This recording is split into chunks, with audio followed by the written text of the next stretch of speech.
Bonjour et bienvenue au cours de probabilité et statistiques.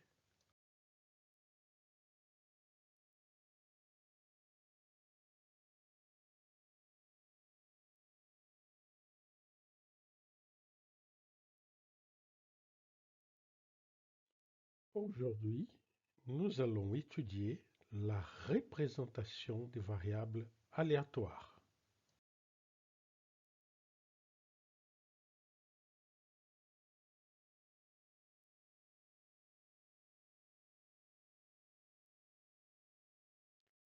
Nous avons vu que le test d'Oki 2 fournit une méthode pour tester la dépendance des deux variables aléatoires.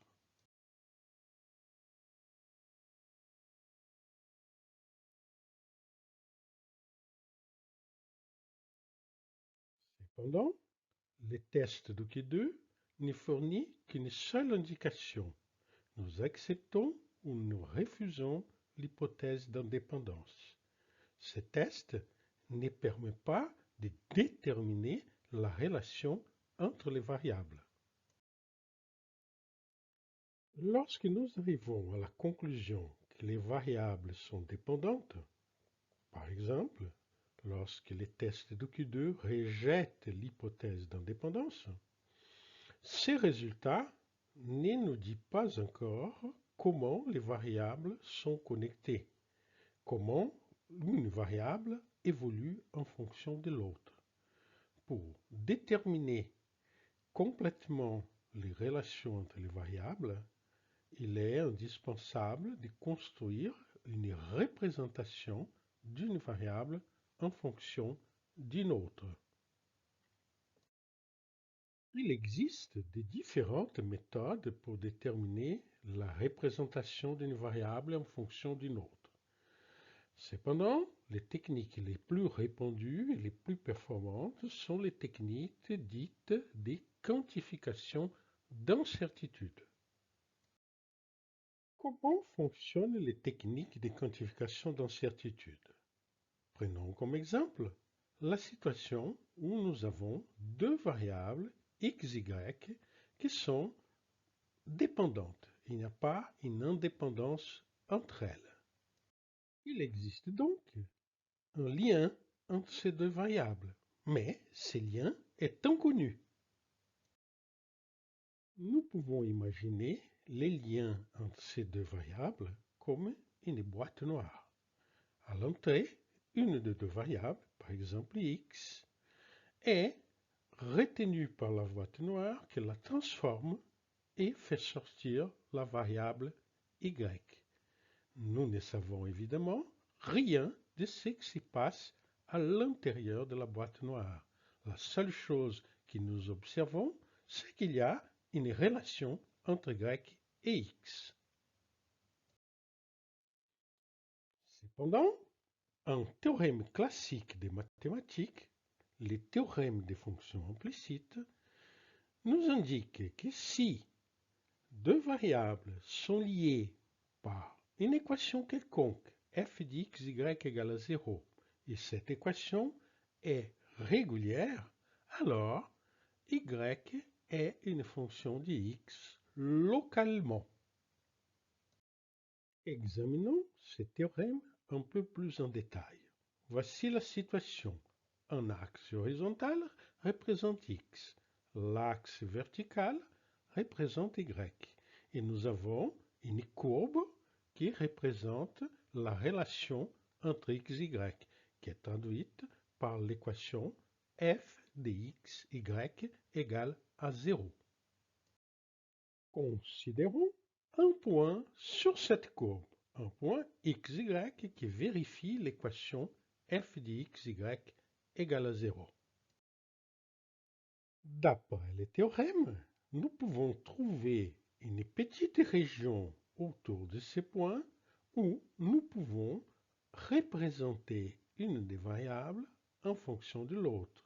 La petite région en vert, c'est une région où nous pouvons écrire soit x comme fonction de y, soit y comme fonction de x.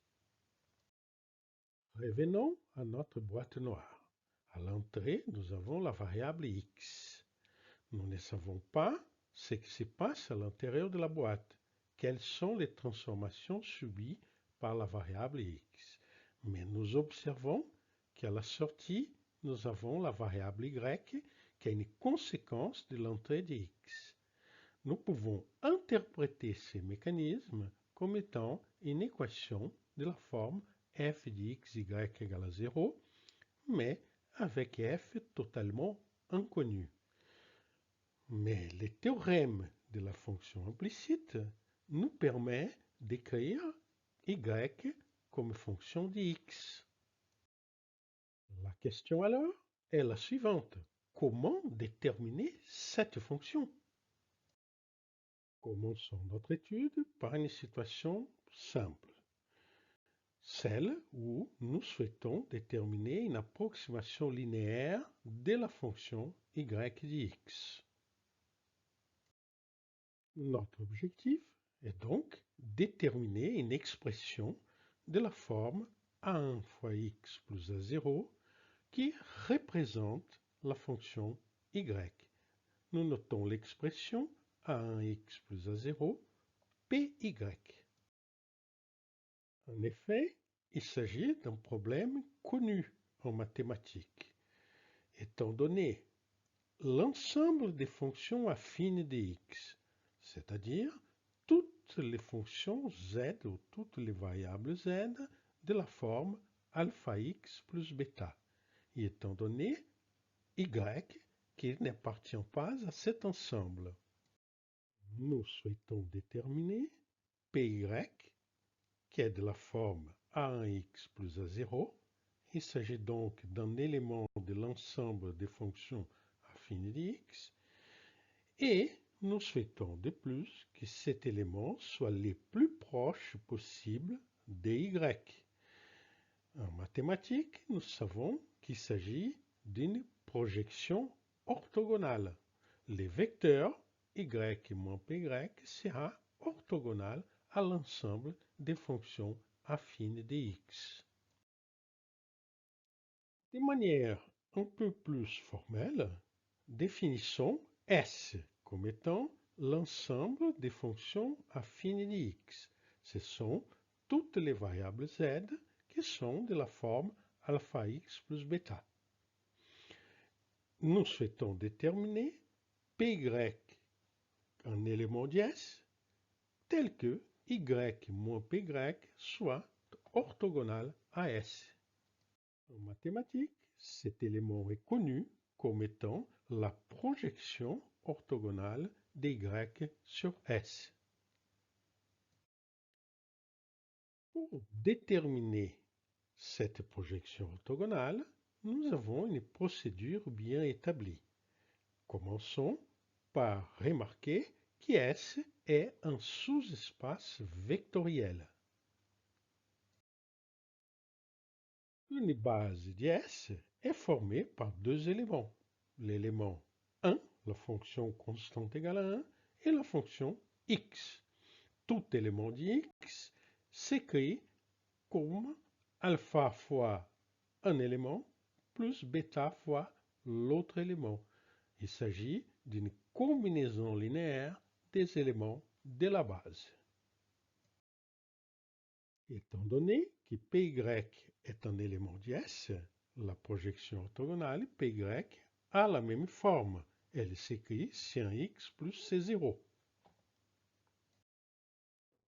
Puisque y moins py est orthogonal à S, il est orthogonal à tous les éléments de S, donc en particulier aux éléments de la base. Donc nous commençons par écrire une première égalité qui dit que les produits scalaires de y moins py par un des éléments de la base, l'élément 1, est nul. Nous avons donc l'équation moyenne de y moins py fois 1 égale à 0. Cette équation nous conduit à C1 moyenne d'x plus C0 moyenne de 1 égale à moyenne d'y. Étant donné que la moyenne médiane est égale à 1, puisqu'il s'agit d'une constante, nous avons une première équation que voici. C1 fois moyenne d'x plus C0 égale à moyenne d'y. Nous reprenons les raisonnements avec le deuxième élément de la base. Y moins py est orthogonal à tous les éléments de S, donc en particulier à l'élément x. Nous écrivons l'orthogonalité 1 indiquant que la moyenne d'y moins py qui multiplie x est égale à 0. Et, encore une fois, nous obtenons une équation. C1 moyenne de x au carré plus C0 moyenne de x égale à la moyenne d'x, y. Les deux équations ainsi trouvées forment un système linéaire que voici. La matrice du système linéaire est formée de 1 moyenne de x, moyenne de x, moyenne d'x2. Et le second membre est formé de moyenne de x, moyenne d'x fois y. Nous pouvons résoudre ce système linéaire et trouver sa solution de manière explicite, que voici. C1 est égal à la covariance de xy divisé par la variance de x, et C0 est la moyenne d'y moins A1 fois la moyenne de x. Lorsqu'on parle d'approximation linéaire, il est usuel d'introduire l'équation de corrélation linéaire que voici. Cette équation a une valeur absolue inférieure à 1. Il est donc compris entre moins 1 et 1. Une de ses propriétés est que l'erreur en moyenne quadratique s'écrit sous la forme 1 moins r au carré qui multiplie la variance d'y. Nous voyons donc que si le module d'r est égal à 1, alors y est exactement égal à py. Donc r fournit en quelque sorte une estimation de l'erreur commise dans l'approximation. Regardons un peu comment ça fonctionne en pratique. Par exemple, considérons les données de ce tableau de contingence qui relie deux variables x, y qui prennent les valeurs moins 1, 0 ou 1 pour x et 0 ou 1 pour y. Nous transformons ces tableaux de contingence et de fréquences en tableau de probabilités en divisant chaque élément par la somme totale des éléments du tableau. Donc ici, 300. Nous pouvons donc utiliser ces données pour calculer la covariance entre x et y. Ici, elle vaut 0,07. Notez que le produit XY est toujours nul, sauf dans deux cas, moins 1, 1 et 1, 1. Nous pouvons aussi déterminer la variance de x. À nouveau, notez que la moyenne de x est égale à 0, donc sa variance est égale à la moyenne de x au carré. Ces données nous permettent d'obtenir la valeur de C1, qui est égale à 0,106. Puis, nous calculons C0, qui est égal à e d'y moins C1 fois e d'x, mais e d'x étant nul, ça s'est réduit à e d'y, qui est égal à 0,6.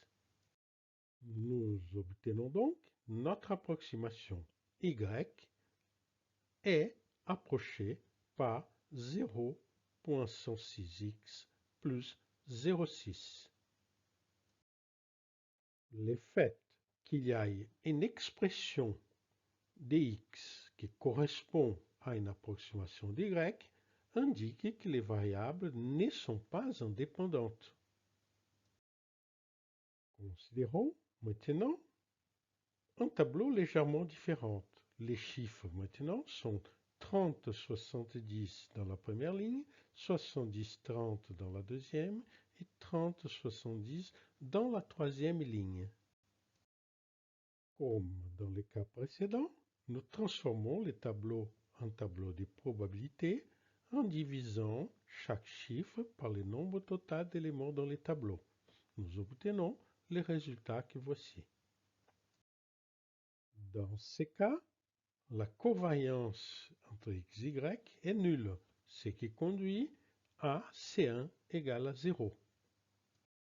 Et C0 sera encore égal à la moyenne d'y, étant donné que la moyenne d'x vaut 0, et nous avons C0 égale à 0,56.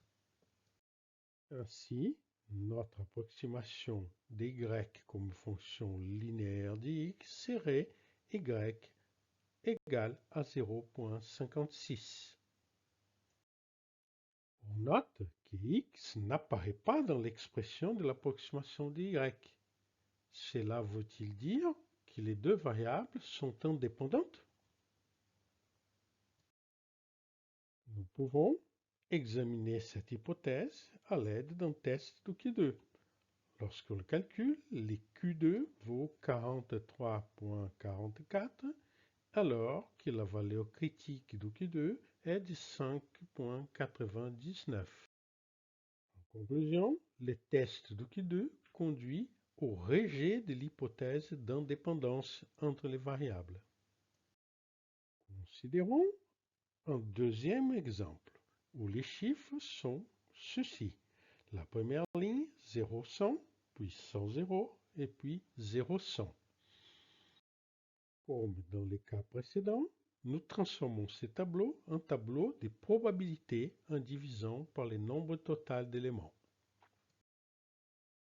En faisant les calculs, nous trouvons ici encore une covariance nulle, ce qui conduit à C1 égale à 0, et nous trouvons la valeur de C0 égale à 2 tiers. Donc notre approximation serait Y égale à 2 tiers. Encore une fois, nous pourrions supposer qu'il y a indépendance puisque x n'apparaît pas dans l'approximation d'y. Cependant, il est facile à voir que si nous prenons des relations de type y égale à x au carré ou y égale à module de x, ces relations correspondent au tableau. Et en effet, lorsqu'on calcule les Q2 vaut 300 et les Q2 critiques vaut 5,99. Nous sommes donc conduits à rejeter l'hypothèse d'indépendance entre les deux variables. Ces deux exemples montrent que le coefficient de corrélation linéaire et l'idée de l'approximation linéaire, bien qu'utile en termes de première étude, est insuffisante pour détecter des relations un petit peu plus complexes, par exemple de type valeur absolue ou de type carré. La question, alors, est la suivante. Que peut-on faire pour déterminer l'approximation la meilleure dy comme fonction d'x? Il faut noter que ce problème mathématique admet une solution exacte. Il s'agit de l'espérance conditionnelle dy par rapport à x. Cette espérance conditionnelle est notée E de y par rapport à x ou E de y sachant qu'x égale à x.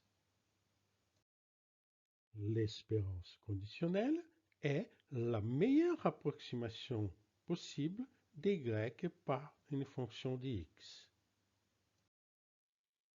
Ici encore, il s'agit d'une projection orthogonale. La démarche est la même que dans le cas d'une approximation affine. Simplement, l'ensemble sur lequel nous projetons y n'est pas le même. Dans les cas précédents, nous considérions les fonctions affine de x, les fonctions de la forme alpha x plus bêta. Ici, nous considérons des fonctions arbitraires de x.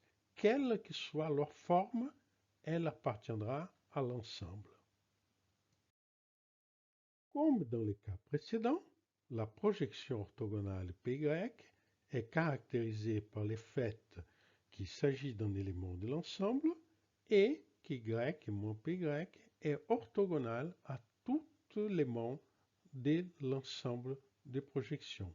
Donc, Y moins PY est orthogonal à toute Z de X, quel que soit Z. Et nous écrivons cette orthogonalité en imposant que la moyenne de Y moins PY qui multiplie Z est égale à 0. Voyons comment on détermine PY dans les cas d'une variable discrète. C'est-à-dire, X prend les valeurs x1, xm. Et Y prend les valeurs y1, yn. Pour chaque couple de valeurs possibles, xi pour x, yj pour y, nous avons une probabilité PIJ. Avec ces données, nous pouvons écrire l'orthogonalité entre y moins py et z de la manière suivante.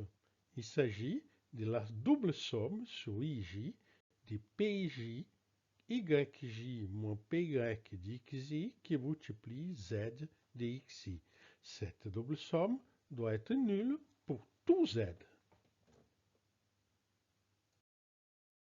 Nous pouvons mettre z un facteur de la somme j, puisque z d'xi ne dépend que d'i, et nous obtenons l'égalité suivante. Cette égalité doit être vérifiée pour tout z. En conclusion, nous devons avoir la somme sur j qui est nulle. Nous obtenons ainsi une équation qui nous permet de déterminer la valeur du PY. PY d'xi est simplement la somme sur j de tous les PIJ yj divisé par la somme sur j des PIJ. En utilisant la même notation que nous avions utilisée dans le test d'Oki 2, la somme des PIJ sur j se note PI point.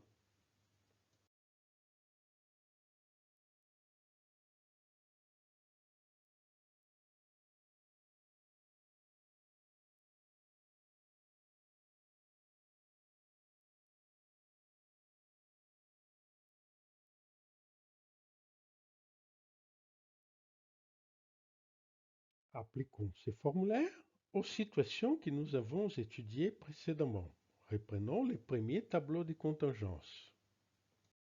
Nous les retransformons en tableau de probabilité. Puis, nous allons calculer l'espérance conditionnelle d'y, sachant qu'x égale à moins 1. Pour cela, nous allons regarder la première ligne du tableau, celle qui correspond à x égale à moins 1. En appliquant le formulaire, nous obtenons le résultat suivant. Et d'y, sachant qu'x égale à moins 1, est d'environ 0,7.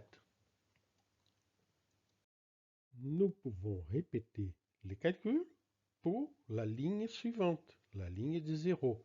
Nous obtiendrons alors l'espérance conditionnelle d'y, sachant qu'x égale à 0, qui aura la valeur 0,2. Enfin, nous pouvons passer à la dernière ligne et déterminer l'espérance conditionnelle d'y, sachant qu'x égale à 1. La valeur est de 0,9. Nous obtenons donc les résultats que voici correspondant à chacune des lignes 0,7, 0,2, 0,9. Nous voyons que ces résultats dépendent de x. Il y a donc dépendance entre les variables. Considérons à présent les deuxièmes tableaux précédemment introduits. Nous les retransformons en probabilité et nous calculons les valeurs des espérances conditionnelles. Par exemple, lorsqu'on veut déterminer l'espérance conditionnelle d'y sachant qu'x égale à 1, on prend la dernière ligne du tableau et on calcule les expressions qui ont été données précédemment.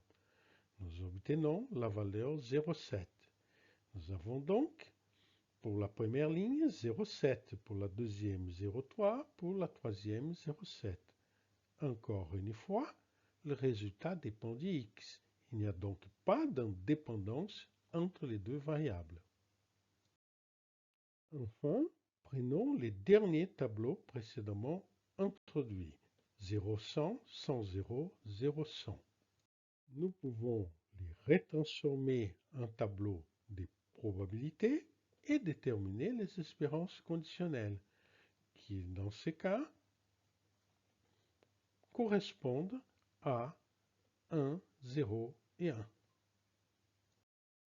Voici l'exemple de calcul du premier terme correspondant à la première ligne de tableau. En tout cas, nous voyons que ces variables sont bien dépendantes.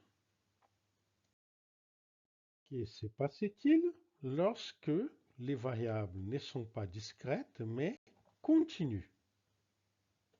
L'orthogonalité continue à s'écrire de la même manière. Moyenne d'y moins py dx, z dx égale à 0 pour tout z. Cependant, puisque les variables sont continues, nous avons besoin de la densité des probabilités du couple xy. Dans ce cas, la moyenne d'y moins py produit par z s'écrit sous la forme d'une intégrale où interviennent y, py, z et la densité des probabilités f. Cette équation admet une solution simple. En effet, nous devons avoir l'intégrale d'y moins py z f égale à 0 pour tout z. Comme dans les cas discrets, nous pouvons mettre z en facteur puisqu'il ne dépend que d'x. Et nous isolons à l'intérieur les intégrales qui dépendent d'y. Comme z est quelconque, nous avons l'intégrale d'y moins py qui multiplie f égale à 0. Cette égalité permet de déterminer py. Nous avons py égale à l'intégrale d'y f de xy divisé par l'intégrale d'f de xy dy. Ainsi, l'espérance conditionnelle d'y sachant qu'x égale à x admet une formule qui est relativement simple.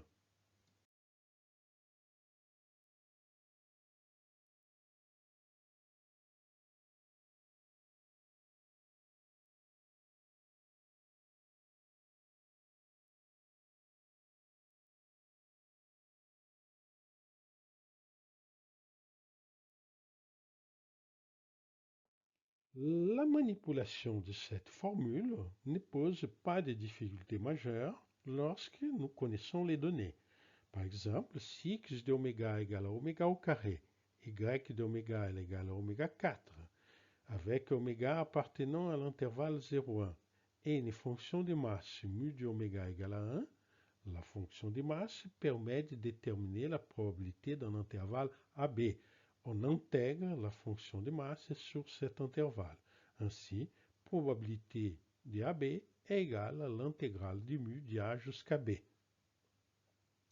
Avec ces données, nous pouvons déterminer la fonction de répartition du couple XY. Puis, nous pouvons déterminer la densité de probabilité en calculant la dérivée. Cette fonction de répartition n'est pas dérivable au sens classique. Pour la dériver, vous devez réaliser une dérivée variationnelle qui conduit à f de xy égale à une masse de Dirac sur une ligne sigma.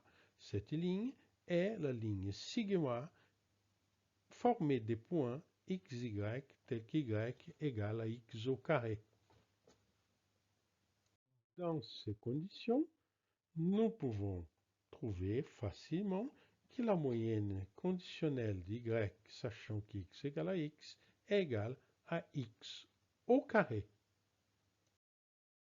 Nous avons donc deux formules relativement simples pour les calculs de l'espérance conditionnelle, dans les cas discrets et dans les cas continus. Cependant, ces calculs nécessitent la connaissance des probabilités PJ ou de la densité de probabilité f de x, y. La détermination de ces quantités nécessite généralement beaucoup de données. Or, en génie civil, les données sont les plus souvent résultats d'essais qui peuvent être coûteux, difficiles à réaliser et donc disponibles en nombre limité. La démarche n'est donc pas facile dans un domaine où l'obtention des données est difficile. Que pouvons-nous faire si nous avons peu de données? Heureusement, il existe une procédure d'approximation adaptée à cette situation. Il s'agit de l'approximation hilbertienne. L'approximation hilbertienne repose sur un théorème. Ce théorème indique que si la moyenne d'y au carré est finie et les valeurs d'x appartiennent à un intervalle AB, alors pour toutes les bases hilbertiennes phi n de L2 des fonctions de carré intégrable, nous pouvons écrire y comme une série qui dépend des phi dx. Ainsi, la représentation à considérer est la représentation d'y sous la forme d'une série développée dans la base phi dx. Bien évidemment, nous n'irons pas jusqu'à l'infini. Nous allons tronquer cette série à une hauteur n. Et dans ce cas, pour déterminer l'approximation, nous devons déterminer les coefficients y0, yn. Il est usuel dans l'approximation hilbertienne de représenter Pny, l'approximation d'y, la projection d'y, sous la forme d'un produit matriciel, les vecteurs lignes y0, yn, qui multiplient un vecteur colonne qui contient la base calculée en x. En introduisant un vecteur phi du qui contient les valeurs de phi de 0, phi 0 de x jusqu'à phi n de x, nous pouvons construire l'approximation et l'écrire sous la forme d'un produit matriciel, y qui multiplie phi ou phi transposé qui multiplie y transposé. Ici encore, les inconnus à déterminer sont les coefficients y0 jusqu'à yn.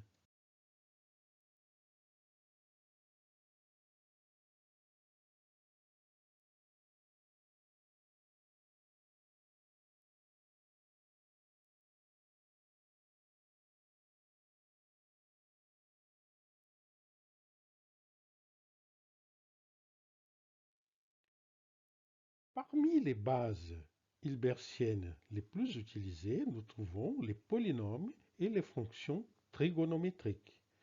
En réalité, il existe une procédure mathématique qui permet de créer des bases hilbertiennes. Cependant, nous utiliserons surtout les polynômes et les fonctions trigonométriques. Pour déterminer y, nous avons besoin de données, donc d'un échantillon des valeurs de x et y. La première méthode proposée est la méthode de colocation. Dans cette méthode, nous allons imposer l'égalité entre la projection Py et la valeur y dans l'échantillon. La deuxième est la méthode variationnelle. Dans cette méthode, nous allons écrire que y moins py est orthogonal aux éléments de la base hilbertienne. Enfin, nous avons la méthode des moments. Dans cette méthode, nous imposons l'égalité entre les moments de la projection py et les moments de la variable y. Examinons la méthode de colocation. Nous allons imposer que py de xi égale à yi pour les données de l'échantillon.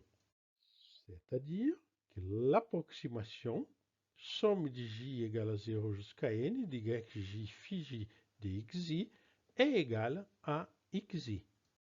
En termes matriciels, cela s'écrit phi de xi transposé y transposé égale à yi. Nous obtenons ainsi un système linéaire A fois y transposé égale à B, où AIJ est égal à phi j de xi et BI est égal à yi. Ce système linéaire sera surdéterminé. Il y aura davantage d'équations que d'inconnues. Il faut donc les résoudre au sens des moindres carrés. MATLAB réalise cette résolution automatiquement. Si vous tapez la commande y égale à A /B après avoir créé les matrices A et B, MATLAB vous fournira la solution du système surdéterminé au sens des moindres carrés. Examinons la méthode variationnelle. Nous allons écrire que y moins py est orthogonal à tous les éléments phi de x. En prenant l'expression de la projection, nous pouvons calculer y moins py, puis les produits y moins py qui multiplient phi. Nous obtenons une expression comme celle-ci.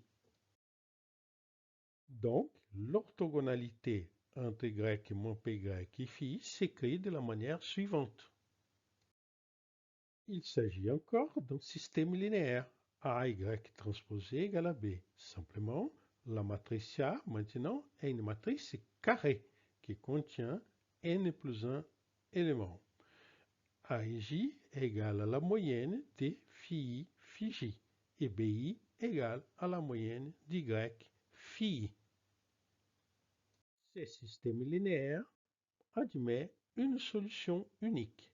Pour MATLAB, il suffit encore une fois de donner l'instruction y égale à A/B et MATLAB fournira la solution du système linéaire.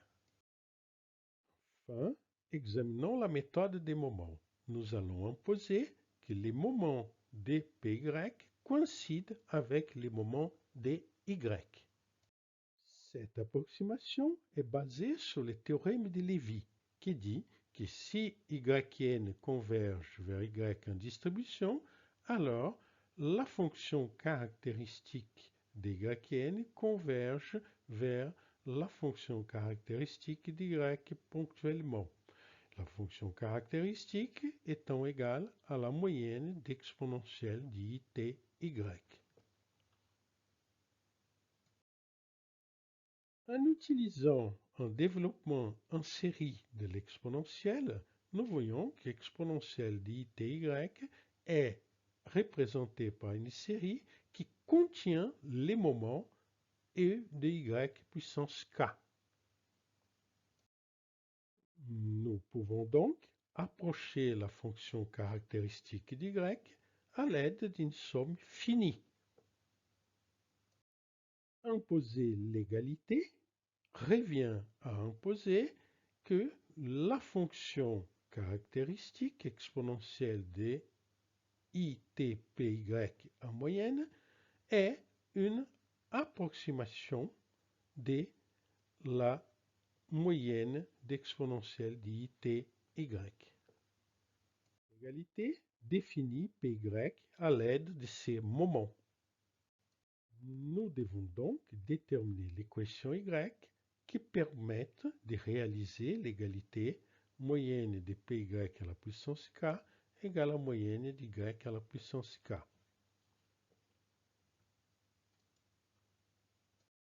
Introduisons un vecteur de moment, le premier moment jusqu'au moment K indice max.